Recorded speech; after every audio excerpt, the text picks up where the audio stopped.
बवासीर का गारंटी से इलाज क्या संभव है, चलिए जानते हैं। आज हमारे साथ हैं डॉक्टर कमल मित्तल जी, आयुर्वेद के एक्सपर्ट डॉक्टर हैं, जो आपको बताएंगे बवासीर क्यों होती है, इसके कारण क्या है, इसके लक्षण क्या है, इसके घरेलू उपाय क्या कर सकते हैं और इसका परमानेंट ट्रीटमेंट क्या है। चलिए जानते हैं डॉक्टर साहब से, क्या बवासीर बिना ऑपरेशन के ठीक हो सकती है, और जो आप दावा करते हैं जिस भी बवासीर को आपने ठीक किया है अगर दोबारा हो गई तो 20 साल की गारंटी आप देते हैं, फ्री में इलाज करेंगे, क्या ये सच है? देखिए, ये आपने जो सुना है ये बिल्कुल सही सुना है, क्योंकि 20 साल क्या, मैं तो उम्र भर की देता हूं गारंटी, क्योंकि हमें अपनी विधा के ऊपर, हमें अपनी ट्रीटमेंट के ऊपर पूरे गारंटी है कि हमारा पेशेंट जो एक बार ठीक हो गया वो दोबारा भगवान की दया से नहीं उसको दिक्कत आती है ऐसी। और दूसरी जो आपने पूछा कि क्या आयुर्वेदा में बवासीर का इलाज संभव है, तो वो भी मैं आपको बताना चाहूंगा कि आयुर्वेदा के अंदर जो हमारी औषधि है या हमारा जो आयुर्वेदिक जो नुस्खे हैं और हमारा जो ट्रीटमेंट है क्षारसूत्रा का, उससे हर चीज पॉसिबल है। तो दर्शकों से भी अनुरोध करूंगा, आप अपने क्वेश्चन पूछ सकते हैं, डॉक्टर साहब लाइव है 30 मिनट के लिए। सबसे पहला क्वेश्चन है डॉक्टर साहब आपसे, बवासीर क्या होती है उसके बारे में थोड़ा बताइए। देखिए, जो पाइल्स जो बोलते हैं, इसको पाइला वर्ड से लिया गया है। पाइला का मतलब होता है बाल, एक बॉल नुमा हमारी आकृति हमारे गुद द्वार से जब निकल जाती है बाहर, तो उसको पाइल्स बोलते हैं। अगर इसको हम एनाटॉमी के हिसाब से समझें तो जो हमारी हेमोरोइडल वेन होती है, यानी हमारा जो एनस के अंदर जो हेमोरोइडल वेन्स हैं, जब भी हम ज्यादा देर तक प्रवाहन करते हैं, यानी हम अपना उत्कट आसन के अंदर बैठकर, उकड़ू बैठकर जब हम अपना जोर लगाते हैं, जो हमारी पहले सिंपल सीटें होती थी, जिनको कब्जियत है, यानी जिनका लाइफस्टाइल सेडेंटरी लाइफस्टाइल है, जो जंक फूड ज्यादा खाते हैं, उन लोगों को कब्ज रहती है। और जब वो लोग कब्ज में जो जोर मारेंगे तो ये जो हेमोरोइडल वेन है वो नीचे लटक जाती है। ये एक दिन में नीचे नहीं लटकती, इसकी भी 3 से 4 स्टेज होती हैं। First degree piles, second degree piles, third degree piles, fourth degree piles. शुरू के अंदर जो मसे होते हैं पहली और दूसरी स्टेज के, वो दोनों मसे अंदर ही होती हैं गुदा के अंदर। तीसरी स्टेज में जाकर क्या होता है कि भी पाइल्स का जो मांस है वो बाहर आता है। जब वो मरीज को बाहर आएगा तो मरीज कहेगा, डॉक्टर साहब जब मैं फ्रेश होने बैठता हूं तो मांस बाहर आ जाता है, लेकिन उंगली से ये ऊपर करना पड़ता है। चौथी जो स्टेज होती है उसके अंदर ये इतना फ्री हो जाता है, ये अपना कुशन को तोड़ चुका होता है, मरीज अपनी उंगली से भी अंदर करे तो भी ये बाहर ही लटकता रहता है। तो ऐसी स्टेज के अंदर फिर हमारे को इसको क्षारसूत्र बंधन से उसको बांध कर फिर इसको निकालना पड़ता है। पहली जो 3 स्टेज की बवासीर है वो 100% आयुर्वेदिक औषधियों के साथ क्योरेबल है। तो डॉक्टर साहब, इसमें बवासीर और फीसर में क्या अंतर है? बवासीर और फीसर दोनों बहनें हैं। बवासीर के अंदर तो मैंने बताया कि हमारे अंदर क्या होगा, फ्रेश ब्लड गिरेगा जिसके अंदर मरीज को दर्द नहीं होगा। और फीसर क्या है, फीसर एक पेनफुल स्टेज है जिसके अंदर मरीज को जो उसका एनस है उसमें क्रैक हो जाता है, जिसकी वजह से मरीज कहेगा, डॉक्टर साहब इतनी दुखन हो रही है कि भी मैं वॉशरूम नहीं जाऊंगा। इसलिए ये दोनों का डिफरेंस है। फीसर में कट हो जाता है और उसके अंदर हार्ड मांस निकल आता है बाहर, जिसके अंदर से ब्लीडिंग होती है। भगंदर में क्या होता है डॉक्टर साहब, और ये क्या बवासीर का कोई प्रकार होती है? नहीं, जैसे कि अभी मैंने आपको बताया कि एनल, फीसर और बवासीर दोनों अलग अलग चीजें हैं, ऐसे ही भगंदर तीसरी बहन है। तीसरी बहन क्यों कहा मैंने, क्योंकि ये सब तीनों ही बीमारियां एनस की ही मिली जुली एक प्रकार हैं। भगंदर के अंदर क्या होता है, हमारी जो एनल ग्लैंड है, उस एनल ग्लैंड के अंदर इन्फेक्शन फूट जाता है, जो कि गुदा के आसपास कहीं भी एक फिंसी का रूप ले लेता है। उसमें से पस रिसाव होती रहती है, कई बार उसमें से कचलऊ भी निकलता है, यानी कच्चा खून है वो भी निकलता है। इतनी गंदी हालत हो जाती है कि उस पस में से, उस कचलऊ में से इतनी गंदी बदबू आती है कि बंदा खुद कहता है कि डॉक्टर साहब मुझे बहुत अनईजी सा फील होता है। लेकिन ये क्योरेबल बीमारी है तीनों की तीनों। डॉक्टर साहब, बवासीर होने का मुख्य कारण क्या है? बवासीर होने का सबसे मेन कारण क्या है, कब्ज। जितनी भी बीमारी है उसका सबका मूल कब्ज ही है। और उसका कारण क्या है, लोगों की सेडेंटरी लाइफस्टाइल, फास्ट फूड का ज्यादा खाना, हरी मिर्चें, लाल मिर्चों का ज्यादा प्रयोग करना, और जितना भी ये जो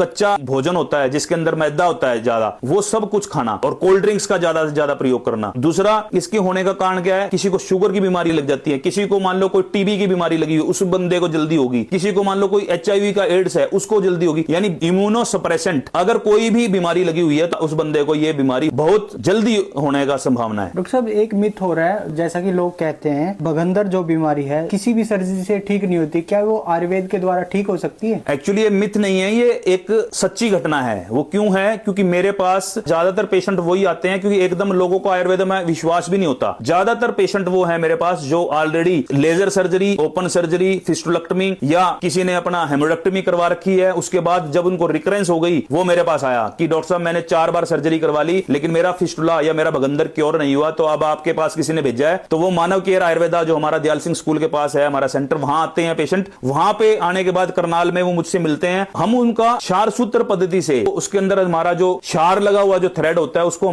बांधते हैं। और सबसे बड़ी इसके अंदर ब्यूटी ये है कि हमारा मरीज एक दिन भी अगर कोई ऑफिशियल वर्क करता है तो उसको छुट्टी की भी जरूरत नहीं। और ना मैं कहता, दुकान वाले आते हैं लोग, वो कहते हैं डॉक्टर साहब कितने दिन की आराम करना पड़ेगा, हमारा तो दुकानदारी का काम है। मैं उनको कहता हूं भैया एक दिन भी छुट्टी नहीं लेनी, पहले दिन से ही आज आज आप मेरे पास इलाज करवा के जा रहे हो, ये डे केयर प्रोसीजर है, इसके अंदर कोई हॉस्पिटलाइज भी नहीं होना। 15 मिनट लगते हैं मुझे, सिर्फ 15 मिनट के अंदर पेशेंट को ओवरऑल सारा कुछ करने में आधे घंटे में मैं अपने यहां से डिस्चार्ज भी कर देता हूं पेशेंट को, और पेशेंट अपने घर में जाकर आराम करता है और अगले दिन से अपने काम पे चला जाता है। डॉक्टर साहब, कौन कौन सी स्टेज में घरेलू नुस्खों द्वारा ठीक हो सकता है, वो तो ना बताएं। एक्चुअली क्या है सर, देखिए जो पहली 3 स्टेज हैं, जिसके अंदर पहली 2 स्टेज के अंदर तो एनएस के अंदर होते हैं मसे, जो कि प्रोक्टोस्कोपी एग्जामिनेशन एक होता है, जिसके अंदर हम जब प्रोक्टोस्कोप को एनएस के अंदर इंसर्ट करते हैं तब जाके मरीज का पता लगता है कि इसको पाइल्स भी है, इसको हेमोरॉइड्स भी हैं। जो 3rd और 4th स्टेज है वो तो अपने आप ही बाहर ही निकल आते हैं, तो मरीज भी बताता है कि जी नहीं मुझे कुछ मांस निकलता है। तो जो पहली 2 स्टेज है उसके अंदर अगर कोई मरीज फिटकड़ी ले ले, फिटकड़ी को पानी में डालकर उसके अंदर थोड़ी देर वैसे भी गर्म पानी में बैठकर एक टब में सिड्स बात बोलते हैं, जिसके अंदर हमें एनएस को स्क्वीज रिलैक्स करना होता है, अगर उस तरह कर लेता है तो बहुत लाभ मिलता है। त्रिफला चूर्ण अगर गर्म पानी के साथ रात्रि सेवन कर लेता है तो बहुत लाभ मिलता है। इसके अंदर हमारी एक त्रिफला गूगल नाम से गोली आती है बाजार में, 2-2 गोली दिन में 3 बार अगर खा लेते हैं तो बहुत अच्छा लाभ देती है। अर्श कल्पवटी आती है, वो खा लें तो उससे भी लाभ होता है। लेकिन ये सब करने के बाद भी पेशेंट को लगता है कि मुझे आराम नहीं आया, क्योंकि क्या होता है डॉक्टर कंसल्टेंसी और प्रॉपर उसका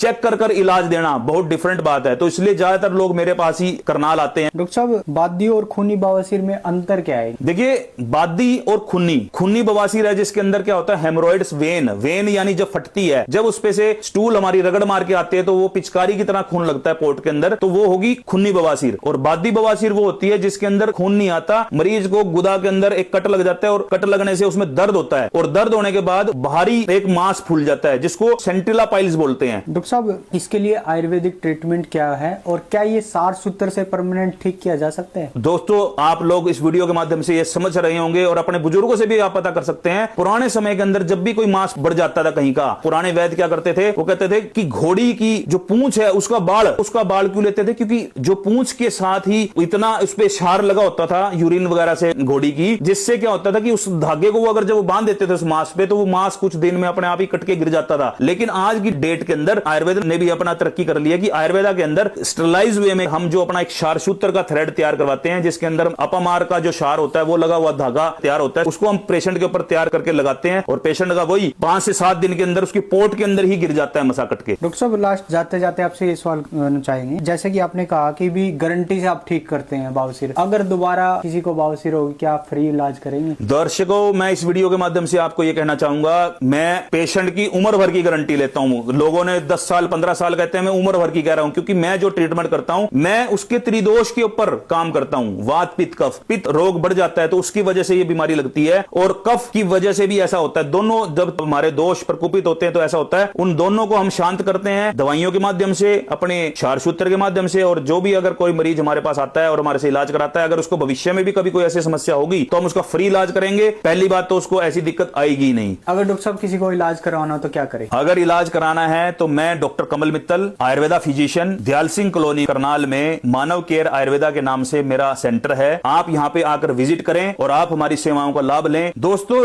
ये जो बीमारी है, सबसे बड़ी बात यह है कि इसके अंदर शर्माने की जरूरत नहीं है। अगर हम इस बीमारी को बीमारी समझकर शर्माएंगे नहीं और ये सोचेंगे कि शायद किसी और को ना पता लग जाए, तो दोस्तों मैं आपको ये गारंटी देता हूं, आपकी बात को गुप्त रखा जाएगा और यहां बड़े पारदर्शिता से आपका इलाज किया जाएगा और हर तरह से आपके हम इस बीमारी को ठीक करने में आपकी पूरी मदद करेंगे। दोस्तों, अगर ये बीमारी आपको, आपके किसी दोस्त को, किसी रिश्तेदार को, किसी को भी अगर ये समस्या है तो कृपया इस वीडियो को ज्यादा से ज्यादा शेयर करें, लाइक करें और हमारे दिए गए नंबर को भी आप साझा करें और हमारे से बात करें। धन्यवाद।